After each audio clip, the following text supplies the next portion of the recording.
মাছের বাজার 500 টাকা, রেশন বাজার 500 টাকা। তাহলে এখান থেকে আমাকে সরাতে হবে 200 টাকা, আমাকে সরিয়ে আমার হাত খরচা রাখতে হবে। আমা, কি হয়েছে রে?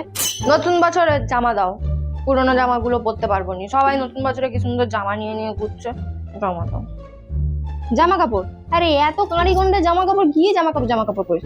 ও হয়ে গেছে, নতুন বছর বলে কিছু নেই। বছর নতুন হয়েছে কি তুই কি নতুন হয়েছিস? তোর কি কিছু নতুনত্ব হয়েছে? ওইসব কিছু হবে না, জামা কাপড় হবে না। যেগুলো আছে ভালো করে কেচে দিয়েছি সেগুলো পরে নেওয়া হবে না। তুমি তো পয়লা বৈশাখ কেটে গেলে, একটাও জামা দিলে না।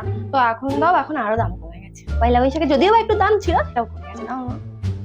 পারবো না, টাকা নেই। পরে যদি আমার কোনো জন্ম হয় না, আমি কোনো বড় লোক বাড়িতে জন্মাবো। প্রত্যেকটা অকেশনে আমি জামা কিনবো। সবেতেই টাকা নেই, টাকা নেই, টাকা নেই। তোদের কোনোদিনই টাকা থাকে না। আমার বেলায় কোনো সময় টাকা থাকে না, অন্য সময় টাকা বেরিয়ে করছে।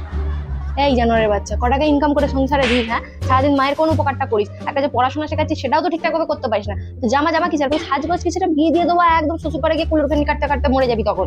এখন পড়াচ্ছি, যেটা দিচ্ছি সেটা দিয়ে সুখে থাক। হ্যাঁ, জামা জানে না কত খরচা। একটা সংসারে 3 দিন করে খরচা বাজি 100-200 টাকা জমে। জামা দাও, জামা একদম দিয়ে দেবো, একদম বিয়ে দিয়ে দেবো, যখন বেতার দিয়ে দেবো, পরে চলে যাবি। হ্যাঁ, জামা দাও। আমার বলতে আসাটাই ভুল। ভুল হয়েছে, ক্ষমা করে দাও। এখান থেকে মাছের বাজার থেকে 100 টাকা আমাকে হাত খরচা রাখতে হবে। হ্যাঁ, জামা নেবে।